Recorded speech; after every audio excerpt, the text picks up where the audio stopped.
کہ اچانک مکان کی چھت گر گئی اور سب اسی جگہ فوت ہو گئے۔ حضرت ایوب علیہ السلام کا خوشیوں کا یہ آخری خزانہ بھی ان سے چھن گیا۔ بیٹے بیٹیاں جو آپ کی زندگی کا قیمتی حصہ اور خوشحالی کی علامت تھے، ایک لمحے میں چلے گئے۔ آپ کے دل پر اس غم کا بوجھ بہت بھاری تھا، مگر پھر بھی آپ نے اللہ کی رضا پر شکوہ نہیں کیا۔ حضرت ایوب علیہ السلام کے پاس اب نہ مال تھا، نہ مویشی، نہ اولادیں، اور نہ ہی کوئی ایسی ذرائع تھے جس سے آپ کی زندگی کی رونق قائم رہتی۔ آپ کی خوشحالی کا ہر پہلو ختم ہو چکا تھا۔ آخر میں صرف ایک چیز باقی رہ گئی، اور وہ تھا صبر۔ اور اس صبر کی گواہی صرف انسانوں نے نہیں دی، بلکہ خود اللہ رب العزت نے قرآن مجید میں دی۔ سورہ سعد آیت 44 میں اللہ تعالیٰ فرماتا ہے کہ ہم نے ایوب کو صابر پایا، وہ کیا ہی بہترین بندہ تھا، بے شک وہ بہت رجوع کرنے والا تھا۔ ناظرین، لگاتار تباہی اور ایسے واقعات سے تو لوگ اپنے حواس کھو بیٹھتے ہیں، لیکن حضرت ایوب علیہ السلام کی پیشانی پر شکن تک نہیں آئی۔ حضرت ایوب علیہ السلام کے گھر کے باہر آپ کے پیروکاروں اور قوم کے لوگوں کا ہجوم جمع ہو گیا، اور سب لوگ حضرت ایوب علیہ السلام کے اس خستہ حالی اور مصائب پر دکھ اور گریہ وزاری کرنے لگے۔ حضرت ایوب علیہ السلام نے اس وقت فرمایا کہ میں اپنی ماں کے پیٹ سے برہنہ پیدا ہوا تھا اور برہنہ ہی دنیا سے جاؤں گا۔ اللہ تعالیٰ نے ہی مجھے یہ سب کچھ دیا تھا، اور اب اسی اللہ پاک نے اپنی امانتیں واپس لے لیں۔ ناظرین، حضرت ایوب علیہ السلام کا دنیا میں سب کچھ ختم ہو چکا تھا، لیکن ابھی مزید آزمائش سے گزرنا باقی تھا۔ کچھ دن بعد حضرت ایوب علیہ السلام نے اپنے بدن میں خارش محسوس کی۔ آہستہ آہستہ یہ خارش ایک موذی بیماری میں بدل گئی۔ آپ کے پیروں کے تلوے سے لے کر سر کے بال تک سارے جسم پر تکلیف دہ بڑے بڑے پھوڑے اور دانے نکل آئے، جن میں سے ریشہ نکلتا تھا تو آپ درد سے بے چین ہو جاتے۔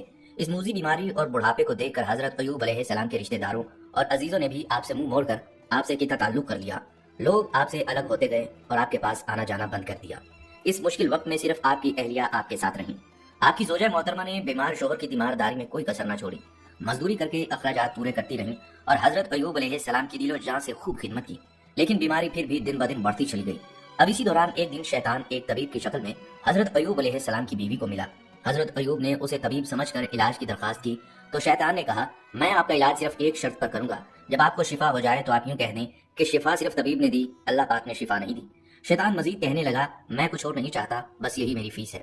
حضرت ایوب علیہ السلام کی بیوی نے جب آپ کو اس طبیب کے متعلق بتایا تو حضرت ایوب علیہ السلام نے فرمایا، یہ باتیں تو شیطان کی ہیں، یہ تو شیطان تھا۔ میں عہد کرتا ہوں کہ اگر اللہ نے مجھے شفا دی تو میں تجھے 100 ڈنڈے ماروں گا، کیونکہ تو شیطان کی باتوں میں آ گئی۔ ناظرین، حضرت ایوب علیہ السلام کو انتہائی صدمہ پہنچا کہ میری بیماری کی وجہ سے شیطان کا یہاں تک حوصلہ بڑھ گیا کہ اس نے میری بیوی سے ایسے کفر یا کلمات کہلوانا چاہے جو شرک کے الفاظ ہیں۔ اب اسی طرح وقت گزرتا رہا اور حضرت کی تکلیف بڑھتی چلی گئی، جسم کا کوئی بھی حصہ دانوں اور پھوڑوں سے محفوظ نہ رہا۔ حضرت ایوب علیہ السلام شہر چھوڑ کر دور ایک ویرانے میں جا بسے۔ اس مشکل وقت میں بھی آپ ہر وقت اللہ کی عبادت میں مشغول رہتے اور اللہ پاک کا شکر ادا کرتے تھے، اور ہر وقت زبان پر اللہ تعالیٰ کا نام ہوتا۔ اب تکلیف اتنی زیادہ بڑھ گئی کہ آپ کا گوشت آپ کی ہڈیوں سے الگ ہو چکا تھا اور صرف ہڈیاں اور پٹھے رہ گئے تھے۔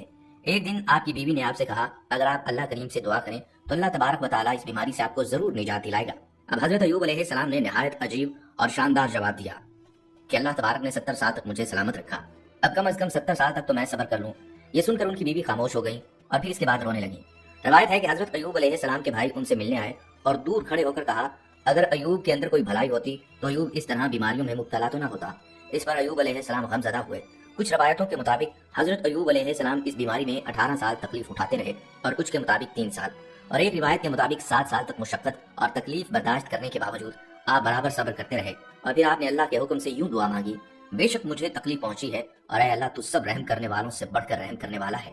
لہٰذا اس کے بعد امتحان کی گھڑیاں ختم ہوئیں، آزمائش کی حدود ختم ہو گئی۔ ایوب علیہ السلام اللہ کی آزمائش میں پورے اترے اور امتحان میں کامیاب ہو گئے۔ حضرت ایوب علیہ السلام کی دعا بارگاہ الہی میں قبول کر لی گئی۔ انہوں نے اپنا پاؤں زمین پر مارا اور اللہ پاک کے حکم سے ٹھنڈے اور شیریں پانی کا چشمہ پھوٹا۔ پھر آپ نے اپنے کمزور اور لاغر جسم کو اس چشمے کے پانی پر ڈال دیا۔ جیسے جیسے جسم پر پانی پڑتا گیا، جسم میں توانائی آتی گئی اور آپ کافی دیر تک نہاتے رہے، یہاں تک کہ اللہ کے فضل و کرم سے صحت مند ہو گئے۔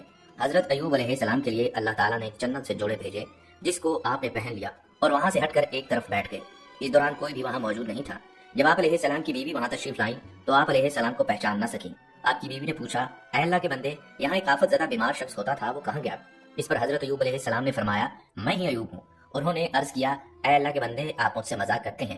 حضرت ایوب علیہ السلام نے کہا، میں ہی ایوب ہوں، اللہ پاک نے مجھے میرا جسم لوٹا دیا ہے۔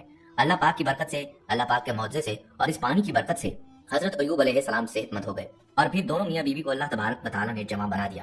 آپ اپنی بستی میں واپس لوٹ آئے۔ ناظرین، اب ایک روز حضرت ایوب علیہ السلام نے مغموم ہو کر اپنی اہلیہ سے کہا، مجھ سے ایک زیادتی ہو گئی، بیماری کی حالت میں میرا مزاج تنگ ہو گیا تھا اور تمہاری چھوٹی سی غلطی پر میں نے قسم کھا لی تھی کہ صحت مند ہو کر تمہیں بطور سزا 100 کوڑے ماروں گا۔ قسم کھائی ہے تو اس پر عمل بھی کرنا پڑے گا، یہی تو دکھ کی بات ہے۔ تم میری وہ با وفا اہلیہ ہو جس نے برسوں انتہائی نامساعد حالات میں میری خبر گیری کی۔ طویل علالت کے دوران تیمارداری کی، تم تو انعام کی مستحق ہو، اب تم پر میں یہ ظلم کیسے کر سکتا ہوں؟ آپ کی بیوی نے کہا کہ میں حاضر ہوں۔ ایوب تم بیمار تھے تو میری آزمائش، اور اب آپ صحت مند ہیں اور صاحب ثروت ہو تو بھی میری آزمائش۔ بس اللہ تعالیٰ مجھے استقامت عطا کرے، میں یہ بھی جھیلنے کو تیار ہوں۔ زیادہ سے زیادہ میری جان جائے گی، یہ تو کوئی گھاٹے کا سودا نہیں، میری جان آپ کے کام آئے، یہ میری خوش نصیبی ہوگی۔ لیکن اس دوران اللہ تعالیٰ نے اس بے گناہ صبر و استقامت کی کوہ گرا اپنے شوہر کے دکھ درد کو جھیلنے والی کے لیے ایک راہ نکال دی۔ حضرت ایوب علیہ السلام بہت خوش اپنی اہلیہ کے پاس آئے اور اس اخلاص و کردار کی مورت کو یہ راز بتایا کہ اللہ تعالیٰ نے مجھے ایک ایسا طریقہ بتایا ہے کہ میری قسم بھی پوری ہو جائے گی اور تمہیں غضب بھی نہیں پہنچے گا۔ ان کی اہلیہ نے پوچھا وہ کیوں کر؟ ایوب علیہ السلام بولے اللہ تعالیٰ نے کہا کہ 100 شاخوں والی ٹہنی لے کر بس ایک مرتبہ مارو اور بس۔ اپنے رب کی مہربانی پر ان کی اہلیہ آپ دیدہ ہو گئیں۔ ایوب علیہ السلام بولے اللہ تعالیٰ کسی کی نیکی کبھی ضائع نہیں کرتا۔ یہ قصہ آج کی عورت کے لیے ایک آئینہ ہے۔ جب شوہر کسی مشکل وقت سے گزر رہا ہو، جب حالات سب کچھ چھین چکے ہوں، تو بیوی کا صبر اور وفا اس مرد کے لیے اللہ کی طرف سے ایک رحمت بن سکتا ہے۔ حضرت ایوب علیہ السلام کی زوجہ نے دکھا دیا کہ ازدواجی زندگی صرف خوشی کے لمحوں کا نام نہیں، بلکہ اصل محبت اور خلوص تو ان لمحوں میں نکھرتا ہے جب دنیا ساتھ چھوڑ دیتی ہے۔ اگر عورت محبت، صبر اور وفاداری کے ساتھ اپنے شوہر کے ساتھ کھڑی ہو جائے تو وہ اس کے لیے دنیا کی سب سے بڑی طاقت بن جاتی ہے، اور یہی رشتہ پھر اللہ کی نظر میں ایسا مقام پاتا ہے کہ آزمائش کے اندھیروں میں بھی روشنی بن جاتا ہے۔ تو ہمیں بھی چاہیے کہ ہم بھی اللہ پاک کے احکام پر عمل کریں تاکہ ہم بھی اللہ کے پسندیدہ بندوں میں شامل ہو جائیں۔ اس کے بعد بھی اللہ پاک نے حضرت ایوب علیہ السلام پر بے شمار انعامات بھیجے۔ آپ علیہ السلام کو پہلے سے بھی زیادہ مال و زر، مویشی، کھیت عطا کیے گئے۔ آپ علیہ السلام پر اللہ تعالیٰ نے 2 بادل بھیجے، جن میں سے ایک نے آپ علیہ السلام کے کھیتوں پر سونا برسایا جبکہ دوسرے نے چاندی برسائی۔ اس کے بعد ایوب علیہ السلام نے اپنی 4 نسلوں کو دیکھا اور 140 سال کی عمر پائی۔ حضرت ایوب علیہ السلام کے اس واقعے میں تمام امت مسلمہ کے لیے یہ پیغام ہے کہ اللہ پاک کے نیک بندوں کا بھی خدا کی طرف سے امتحان ہوا کرتا ہے۔ کسی کی بیماری کو دیکھ کر اسے اللہ تعالیٰ کی نعمتوں سے اور رحمتوں سے دور سمجھنا یہ غلطی ہے۔ اللہ اپنے نیک بندوں کا امتحان لیتا ہے، اور جب وہ امتحان میں کامیاب اور آزمائشوں میں پورا اترتے ہیں تو اللہ پاک کی جانب سے ان کے مراتب اور درجات میں سربلندی عطا کی جاتی ہے، اور درجات میں بلندی کوئی انسان سوچ بھی نہیں سکتا۔ اس لیے امتحان سے نفرت نہیں کرنی چاہیے، بلکہ امتحانات کو اللہ تبارک و تعالیٰ کی جانب سے امتحان سمجھ کر گلے لگانا چاہیے اور صبر کے ساتھ اپنی زندگی گزارنی چاہیے۔ ناظرین، آج کے دور میں ہم معمولی سی پریشانی پر بے چین ہو جاتے ہیں، ذرا سا مالی نقصان ہو جائے تو دل بیٹھنے لگتا ہے، کسی نے سوشل میڈیا پر تنقید کر دی تو نیندیں حرام ہو جاتی ہیں، اگر کسی رشتے میں تھوڑی سی تلخی آ جائے تو ہم جذباتی طور پر ٹوٹ جاتے ہیں، ہم اللہ سے شکوے کرنے لگتے ہیں، قسمت کو کوسنے لگتے ہیں اور حالات کے تھپیڑوں میں اپنا ایمان متزلزل کر بیٹھتے ہیں۔ لیکن ایک لمحے کے لیے رکیں اور حضرت ایوب علیہ السلام کو یاد کریں، وہ نبی جن کے جسم پر بیماری اس حد تک غالب آ گئی کہ گوشت گلنے لگا، جنہیں لوگ چھونے سے کتراتے، جن کے بچے ایک دن میں لقمہ اجل بن گئے، ساری دولت چھن گئی، دوست احباب چھوڑ گئے، حتیٰ کہ رہنے کو جگہ تک بھی نہ بچی، لیکن ان کی زبان پر کبھی شکوہ نہ آیا۔ کیا یہ صرف کہانی ہے؟ نہیں، یہ صبر کا وہ نمونہ ہے جو اللہ تعالیٰ نے ہمیں سبق کے طور پر پیش کیا۔ حضرت ایوب علیہ السلام کے الفاظ بس یہی تھے کہ اے میرے رب، مجھے بیماری نے چھو لیا ہے اور تو سب سے زیادہ رحم کرنے والا ہے۔ آج اگر ہم اس جملے کو سمجھ لیں تو زندگی کی ساری الجھنیں ختم ہو جائیں، کیونکہ صبر کا مطلب صرف خاموشی نہیں بلکہ اللہ پر مکمل بھروسہ ہے، اور حضرت ایوب علیہ السلام نے ہمیں یہی سکھایا۔ آزمائش چھوٹی ہو یا بڑی، اگر صبر کے ساتھ اللہ کی طرف رجوع کیا جائے تو وہی آزمائش بندے کے لیے نجات کا دروازہ بن جاتی ہے، اور یہی درس ہے جو آج کی نفسانی کمزوریوں، جذباتی بے چینیوں اور روحانی خلا کو بھر سکتا ہے۔ بلکہ صبر کی اہمیت اور افادیت اس بات سے عیاں ہوتی ہے کہ اللہ رب العزت نے اپنے ہاں اس کا بے حساب اجر رکھا ہے۔ آج ہم دین سے دوری کی وجہ سے اسلامی تعلیمات کو جانتے ہی نہیں، اور ان تعلیمات کے بارے میں بے یقینی کا شکار ہونے کی وجہ سے اپنا سب کچھ اس دنیا میں پورا کرنا چاہتے ہیں۔ اگر ہم خالق کائنات کے بتائے ہوئے طریقے کے مطابق صبر سے کام لیں تو ہمارے مسائل زیادہ تر خود بخود حل ہو جائیں۔ انسان معاشرے یا خاندان میں جس بھی حیثیت یا عہدے پر ہے، ضروری نہیں کہ وہاں سب کچھ ویسا ہی ہو رہا ہو جیسا وہ چاہتا ہے۔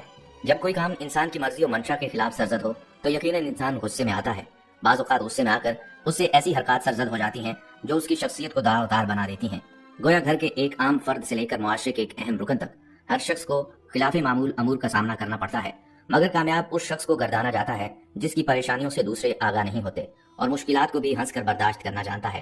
ایسا صرف وہی کر سکتا ہے جو صبر کی دولت سے مالا مال ہو۔ اسی لیے خالق کائنات نے ارشاد فرمایا، اے ایمان والو، صبر اور نماز کے ذریعے مجھ سے مدد چاہا کرو، یقیناً اللہ صبر کرنے والوں کے ساتھ ہوتا ہے۔ دوستو، آزمائش پر صبر اللہ کی بشارت کا ذریعہ ہے۔ دنیا میں رہتے ہوئے انسان کو مختلف طرح کی مشکلات کا سامنا کرنا پڑتا ہے، اگر ان مشکلات کو اللہ تعالیٰ کی رضا کے لیے برداشت کر لیا جائے تو ایسے صبر کرنے والوں کو اجر کی خوشخبری اللہ خود دیتا ہے۔ اللہ جل شانہ فرماتے ہیں، اور ہم ضرور بالضرور تمہیں آزمائیں گے، کچھ خوف اور کچھ بھوک سے اور کچھ مالوں اور جانوں اور پھلوں کے نقصان سے۔ اے حبیب صلی اللہ علیہ وسلم، آپ ان صبر کرنے والوں کو خوشخبری سنا دیں جن پر کوئی مصیبت پڑتی ہے تو کہتے ہیں بے شک ہم بھی اللہ ہی کا مال ہیں اور ہم بھی اسی کی طرف پلٹ کر جانے والے ہیں۔ حضرت عبداللہ بن عمرو بن عاص رضی اللہ تعالیٰ عنہ روایت کرتے ہیں، حضور صلی اللہ علیہ وسلم نے فرمایا،